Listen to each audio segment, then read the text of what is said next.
Well, I want to thank my friends that I actually haven't seen physically in almost 4 years. The last game at the Lake Elsinore Storm, but they graciously agreed to come on to my episode 2 of KARLS Corner. I want to introduce my special guests, Michael and Suzanne Lopez, who are here in California. Where exactly are you guys? You're down in Marietta? Menifee. Menifee. So yeah, you're not just a little north of Marietta. Yeah, okay. And when I decided to do my KARLS Corner and I looked at the list of friends that I have and all their unique backgrounds of what they do in their life and their careers, and I have like 15, 20 people, and obviously you and Michael with your career and Suzanne. And I figured, hey, you'd be perfect on there, especially the plate of the world and everything, but your background in law enforcement. And I just want to, again, thank you for being on here. And first of all, I guess introduce both of you, where you grew up, how you got into law enforcement, and then how you met, and we'll go from there. Start with you, Michael. Okay, Carl. Thank you for having us on here. It's I've been looking forward to this. I was born in Los Angeles many years ago, and when I was growing up, I wanted to go into the educational field. I wanted to teach. My dad was a LA sheriff's deputy, and so that kind of influenced my decision to go into law enforcement. I worked various jobs. I worked at the newspaper office. I was a shoe salesman, and then when I was in my 20s, I said, no, I want to do something else. So I applied for the Riverside Sheriff's Department back in 1981 and was accepted. Went through their 4-month academy, which is now 6 months. And the 4 months of academy training was 4 months that I'll never forget. I mean, just to go through the academy was something really special to me because I wanted to go in law enforcement really, really bad. Was this you, Michael? That is me, and that's Sheriff Ben Clark, one of the best sheriffs that I've ever worked for. I've had a lot of good sheriffs, but he was my first sheriff that I worked for, Sheriff Ben Clark. And they named the training center after him, Ben Clark Training Center, which was a great honor in his name. Where was the training center? Over at Riverside County. It's off of Van Buren there. And I'll never forget that day there, Carl, because my parents were there, my family, and it was really something to have the badge pinned on me that day, because 4 months of my life were dedicated to the Riverside Sheriff's Department to become a law enforcement deputy. And that picture brings back some memories and some tears from inside me there. It's really how long something. Ago was that? That was back in that was in 1981. Beautiful. And once I graduated from the academy, I was sent to Riverside County Jail, which is now Robert Presley Detention Center. We called it Riverside County Jail, and that's me inside of a house. It's really something. Looking back at these pictures there, and I spent 27 months at the Riverside County Jail. We housed inmates, obviously. We fed them, and I worked the night shift there. And after I worked at the jail, I was sent out to patrol, which was my dream, to work the streets and drive patrol cars. Like I said, Cara, and that's me in the back row, third from the left there, with the glasses on. I was also a school resource officer at a high school, and that's all the school resource officers there. I was a school resource officer for 4 years in Moreno Valley, where I did most of my patrol time. I did patrol. I was a field training officer. I love training brand new deputies. I had a lot of fun training, and that's me giving a tour of some little kids, obviously out of school. That's another thing I used to enjoy. Just going out there, Carl, with the people, with the community, and just I really enjoyed it. And I was like I said, I was a training officer for deputies. I did tours. Uh, I was a corporal. I retired as a corporal in 2016. So I did 35 years with the Riverside Sheriff's Department. I also did family. I did court services the last couple of years of my career. But I mean, Carl, I've been retired for about 7 years now. I retired in 2016, like I said. And that's me over at Moreno Valley City Hall. I received the Officer of the Quarter.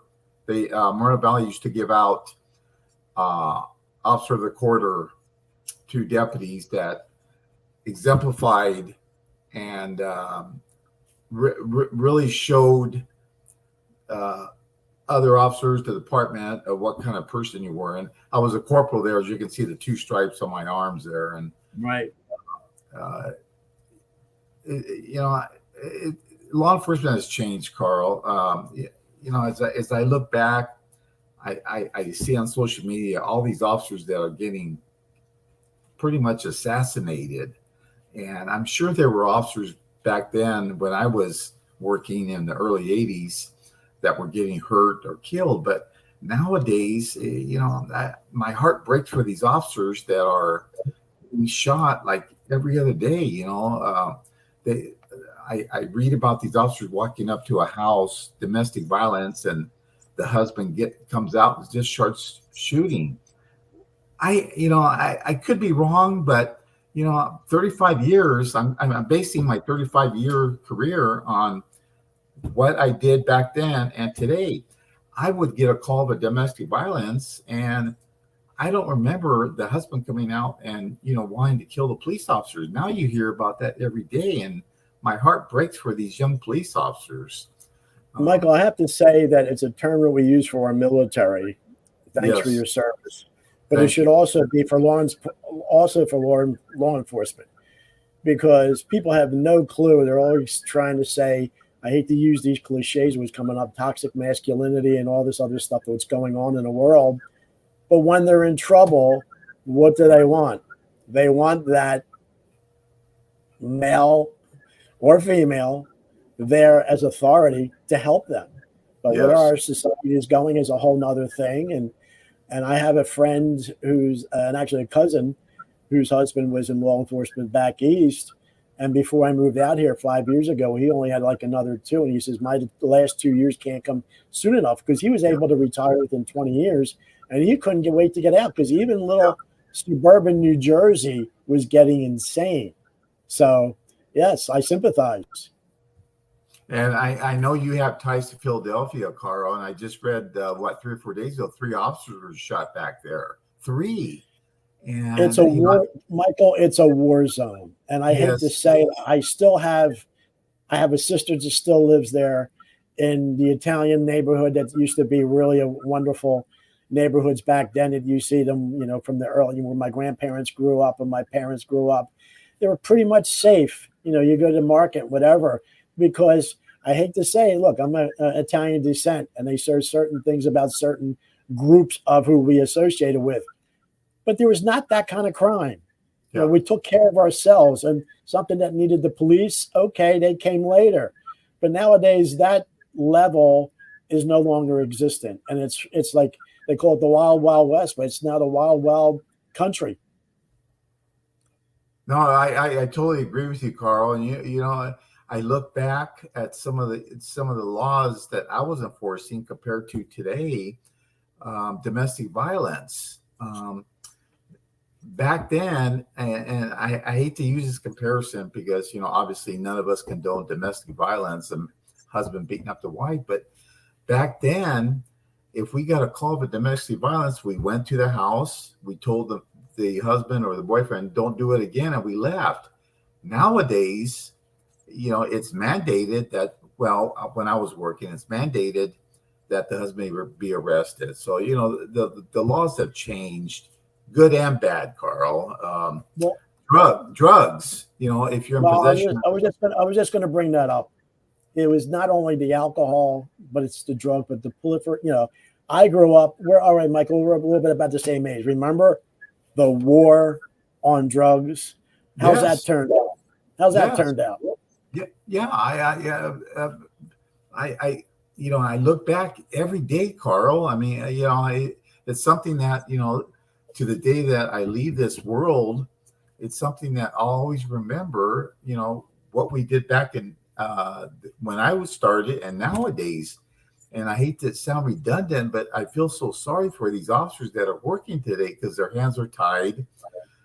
The prisons, low felons are low priority felons are getting released.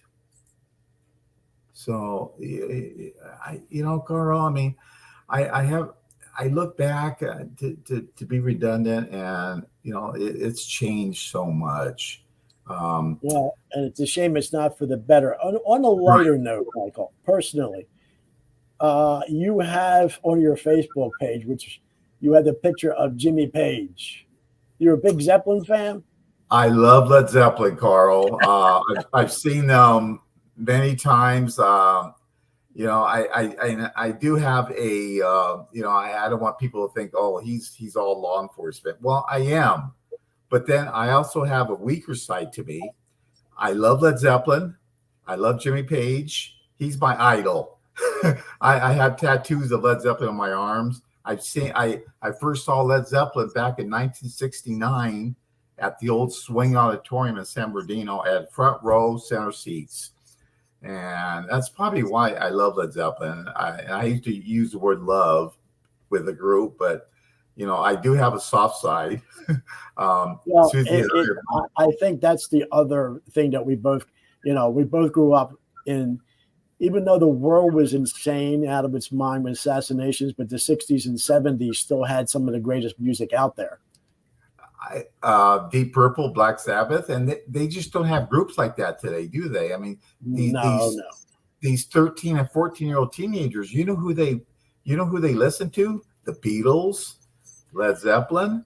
Well, Beatles are still my number one. There's not much I don't know. I grew up with them, and I have cousins who saw them when they came into Philadelphia, but I was only able to see 3 out of 4. But we could continue this a little bit, but then Suzanne's waiting there very patiently, and we haven't talked to you yet. We're in like 13 minutes. So Suzanne, I want to bring you back in and say thanks for being here and your background. But then how did you guys meet?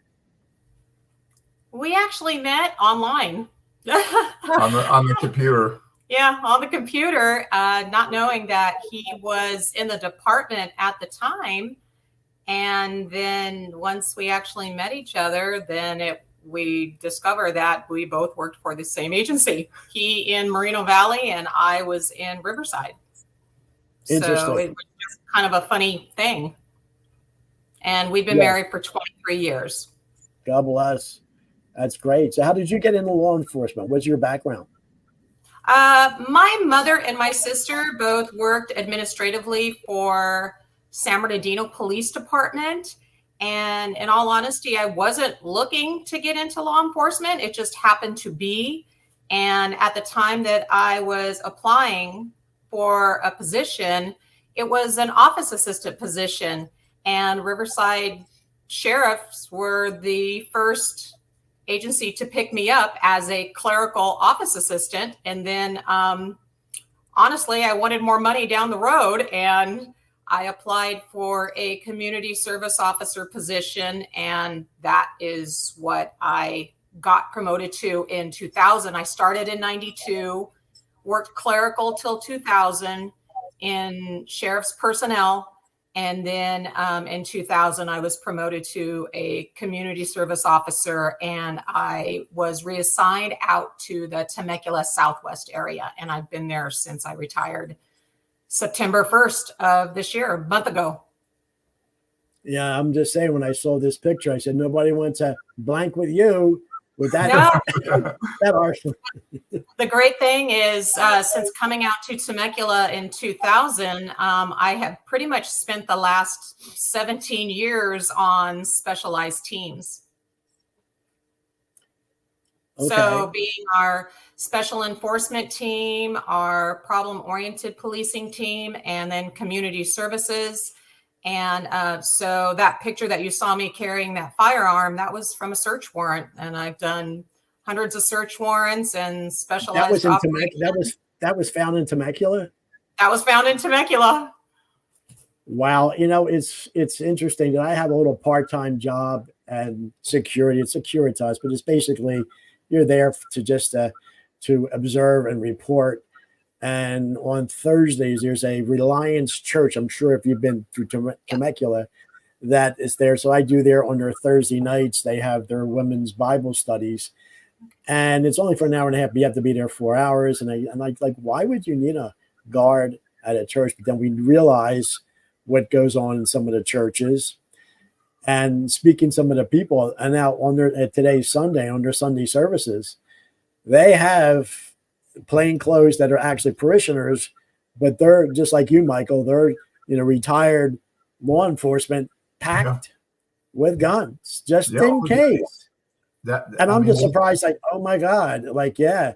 And they say you wouldn't believe, at every service there's at least a minimum of 3 because they get anywhere from 200 to 500 people for a Sunday service. So I'm just thinking, it's just like, wow, even in, quote, Temecula, that, but at least they're ahead of the game. And just, and God forbid something would happen, they would have enough good guys for the bad guys. Yeah. So continue. The picture of me on the news, actually the picture of me on the news, there was a mosque that wanted to come into Temecula, and those were public hearings with the city that lasted till about 3 o'clock in the morning, but we had plainclothes officers mixed into the crowd of people that was there. I was just standing. Wow. So things happen. How about this lighter side here? Oh, that was a search warrant, and that battling ram that I'm holding is, I don't know, how much do they weigh? About over 100 pounds. They weigh about 100 pounds, and I was just trying to lift it, which that was about as far as I could get. So we were up in the Lake Hemet area, up in the hills, and that's on the roadway on Rancho, California. Rancho, California. I kind of thought it looked familiar. Yeah, there was a traffic collision. Yeah, that's the one thing I noticed here in California, that when I had a friend come out a couple of years ago, she spent like 3-4 days, and we gave her the whole tour between LA and the beaches and whatever. And I dropped her off at LAX. I said, "What's the one thing you didn't hear?" There's a car horn. Now you guys drive like kamikaze pilots on the interstates, like doing 90. But they're so polite at a 4-way stop sign, so it's different. We're back east. If there's a microsecond that goes by at a stoplight and turns red, they're blowing the horn on you. So there's that difference. Now, did you do traffic, patrols that way? Because I know people, the way they drive on 15 and the interstates are just insane. You could be doing 75, 80, and they whiz right by it. Yeah.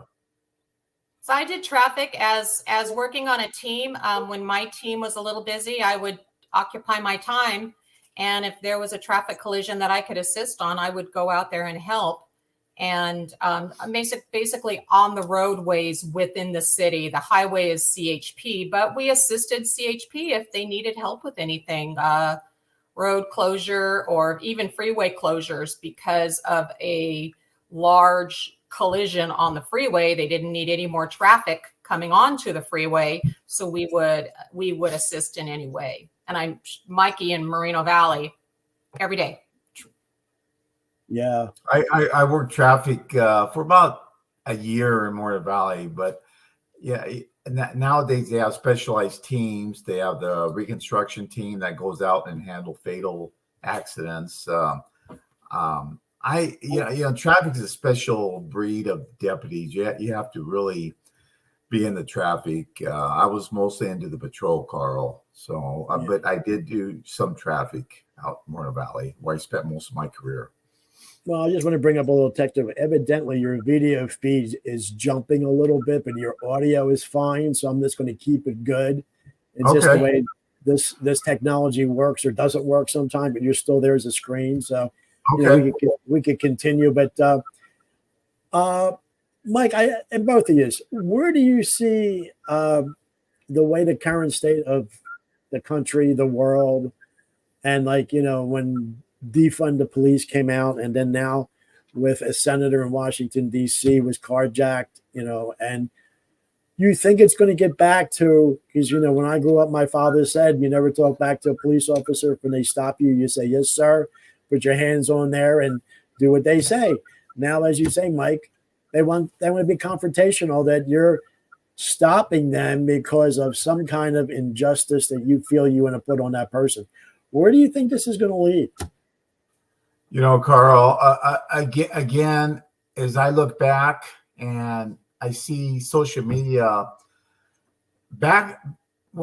if I made a traffic stop, which in Mortar Valley, there's a lot of activity. Crime's everywhere. People will say, well, there's a lot of crime here, but not over there. But crime's everywhere.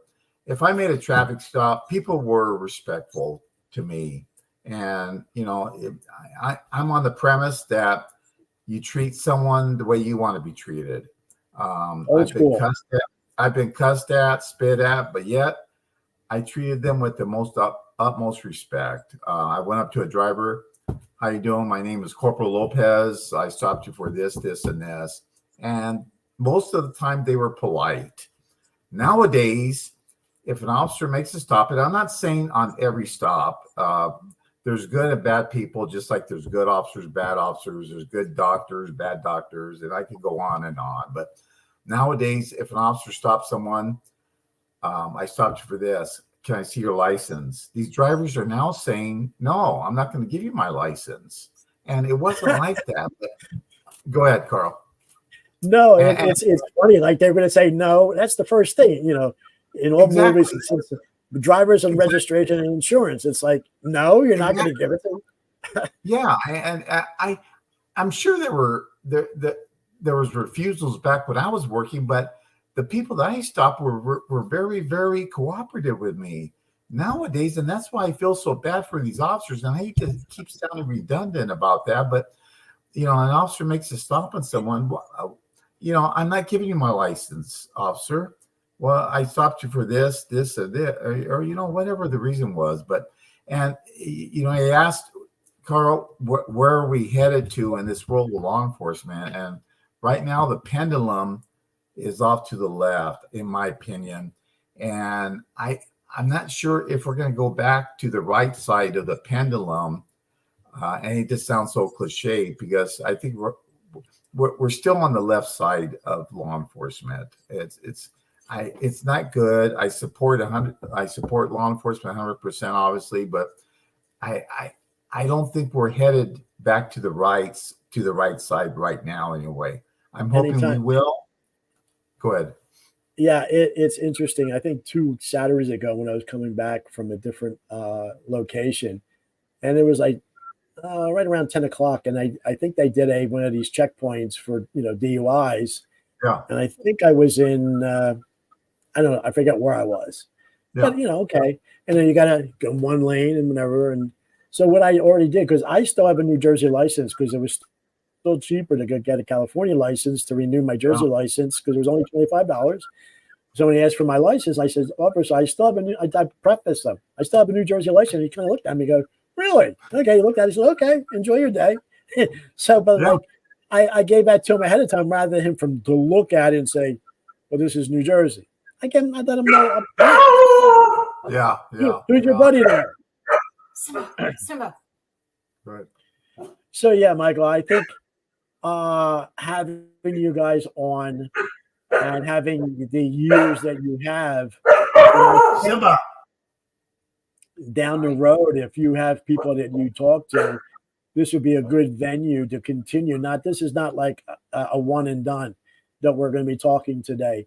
That I think with you having your experience in there, and I'm sure you still talk to people in the industry that maybe have something to say or a voice out there, bring them on. We could come back on again and have another guest and have a round table. So yeah, this is not a one and done. Then Okay. anything that down the road that you say, hey, Carl, I'd like to speak about this. Suzanne, All right. you want to speak about that? Please let me know. We'll set this All up. right. You see how easy this is, and put this on the Facebook page and a YouTube page that All people right. could be out there and be advocates for not the good old days, but just some like normal, like they say, common sense is not common anymore. Just to bring a little bit of common sense back to our world. So continue. I just did my All right. little rant, but where would you like to continue with a little bit between both of you? Well, one thing I like to say, Carl, people always ask me, do you miss the job? And I say, the thing I do miss about being in law enforcement, and I did it for 35 years, I miss the camaraderie of working with other officers. I really miss that. I love the job. I work for 5 sheriffs, and I miss working with the guys and the women. I had a real good time with them, and I don't want to say that I don't miss the job because I really enjoy doing it, but I probably miss the camaraderie of working with other officers. So, I'm Well, sure. yeah, that's with anybody because I know my dad worked construction, concrete work, and it's very, very demanding. It's very physical. But when you love what you do, the camaraderie with the other guys is because when he used to come home from work, that's all he talked about having, talking with this guy. We had this fun, whatever. I said, didn't you work? Yeah, of course you did. So I guess with you love getting up in the morning doing what you did. And so your fellow officers, your fellow people, it was a people environment rather than someone just working in an office, the same mundane thing, 9 to 5, and you really don't have any contact. You had contact with all the good and all the bad, but you still went home and still enjoyed it. Exactly. And then one other thing, I don't want all your fans out there to say, oh, Corporal Lopez, he's a grumpy old law enforcement officer. No, I still believe that the majority of people are good people out there, Carl. There's Of just course. probably that small percentage that, that has some issues with law enforcement. And I still believe that, again, the majority of us people are still great people. And that's another thing. When I used to put the uniform on, drive the patrol car, I enjoyed talking to all these great people out here because they supported us. And you know what, Carl? And even some of the so-called criminals, I used to enjoy talking to them. I mean, there are some, there are some people out there that don't support law enforcement, but will give us the respect. And again, there's that small percentage that don't. So, the majority of people are still good out there. So, well, they still want that force there just in case of right. They need that no matter where you feel. But we come from a different background, great parents, great upbringing, respect your elders, respect law enforcement, even though you disagree with them. Don't give them a reason to arrest you or whatever. It's like, they're saying being arrested is very, very hard to do, right, Michael? Yes, to be really arrested, you really have to be a real, blankety blank to get arrested. Am I correct? No, you're absolutely correct, Carl. I mean, no, that's a good point. Officers, again, I believe most of the officers are good out there. There's,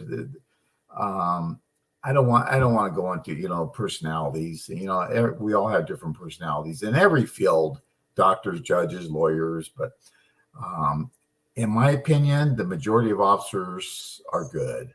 And I'm sure there's a lot of people that would disagree with me, and that's right, and that's fine. But when I was working, the majority of the officers I worked with were good, solid officers. And I'm not just talking about the Riverside Sheriff's Department. I work with other officers too, and they were all professional.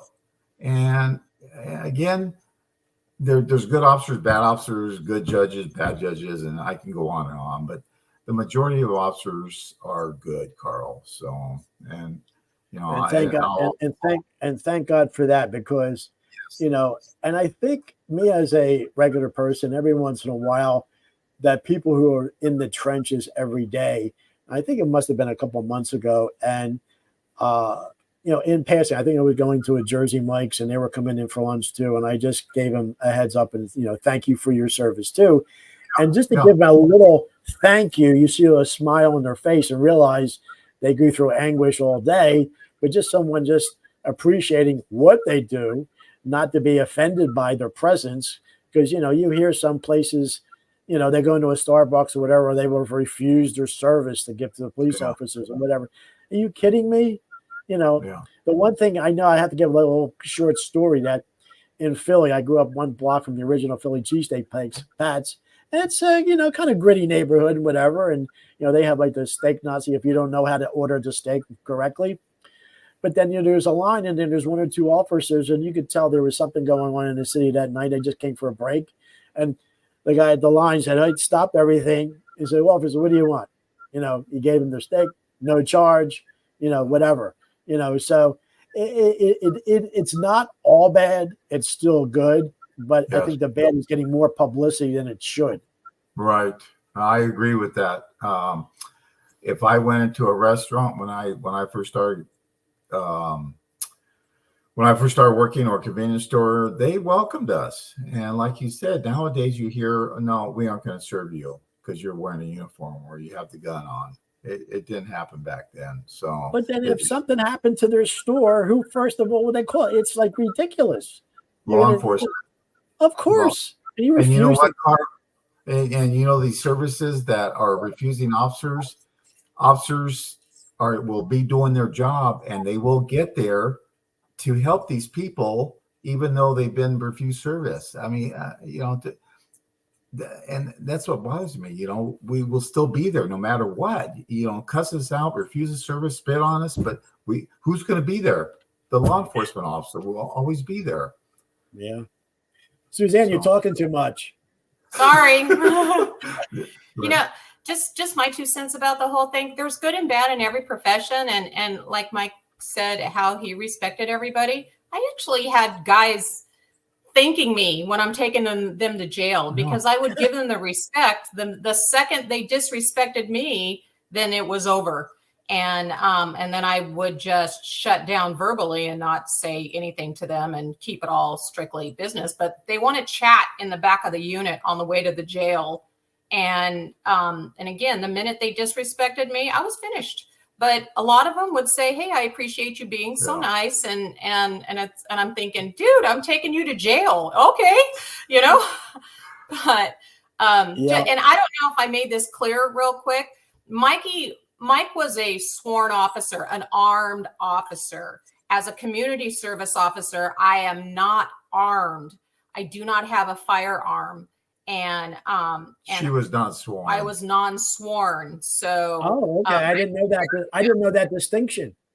Yeah. I didn't carry a gun. I wore the same uniform and I drove the same car, but I was not an armed officer. So I didn't know that existed. That does exist. Is that unique just for California? Is that all all over the country?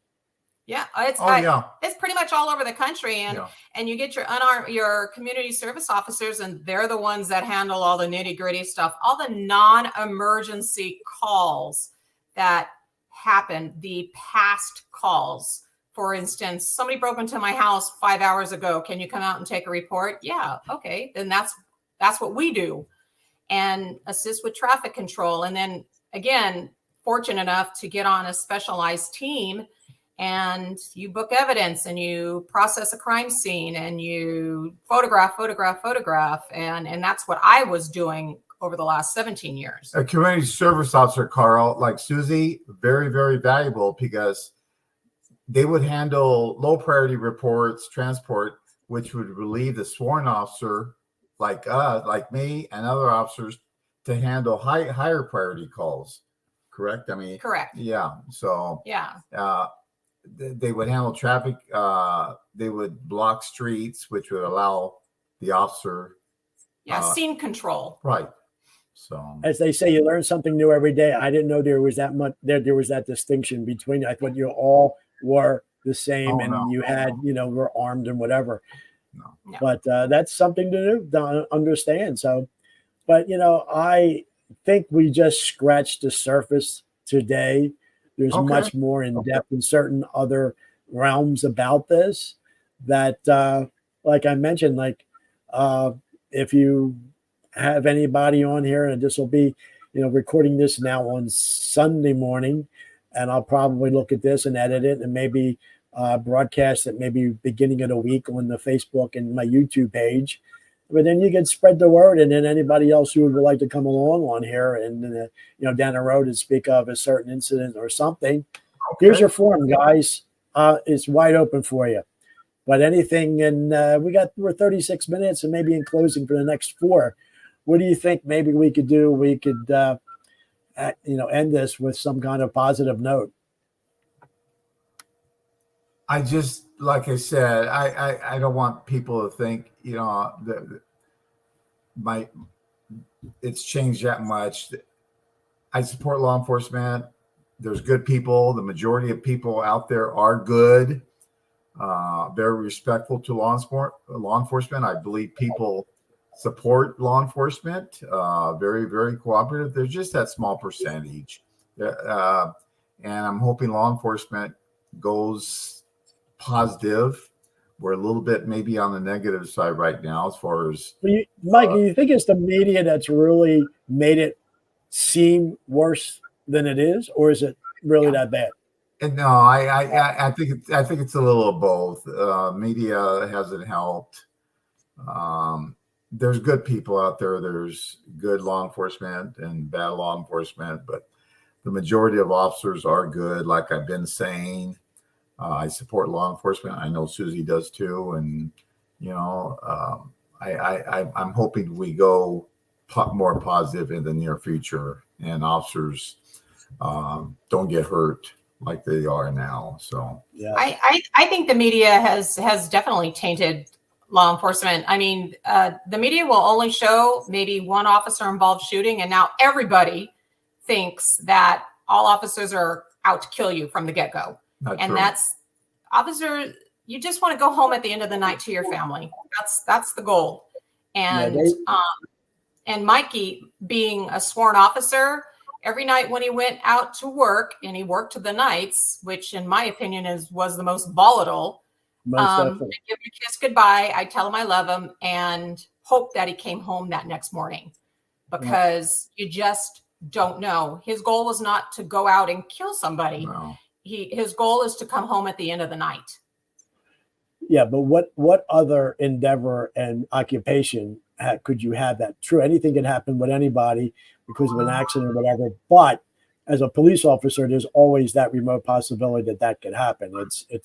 It's again, thanks for your service, because obviously you need it out there. So, in closing, guys, anything else before we close this?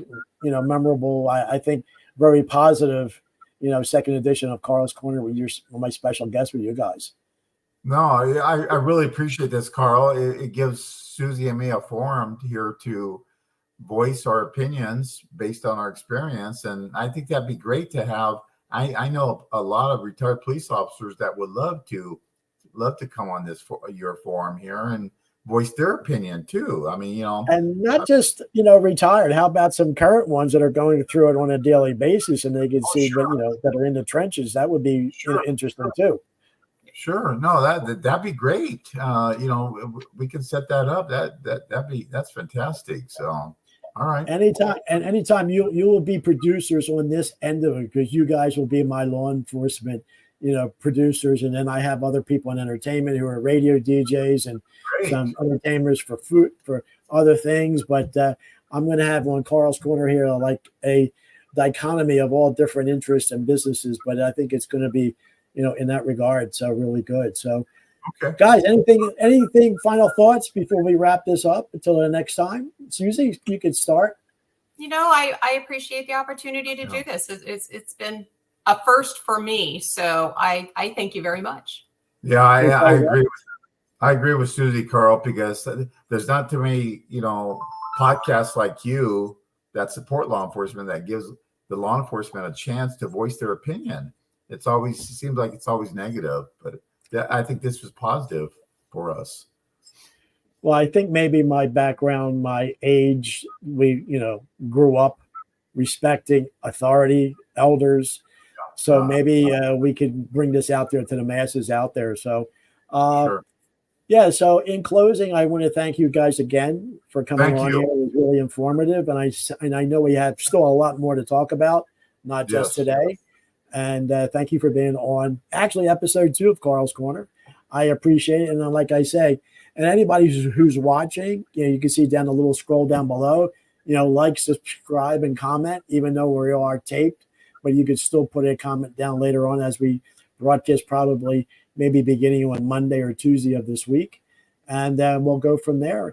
And guys, like I said, once this is over, just hang on there. Don't leave the studio and we could go from there. So till next time, guys, thank you for being here. Michael and Susie Lopez, law enforcement here in Southern California. Till next time, talk to you later.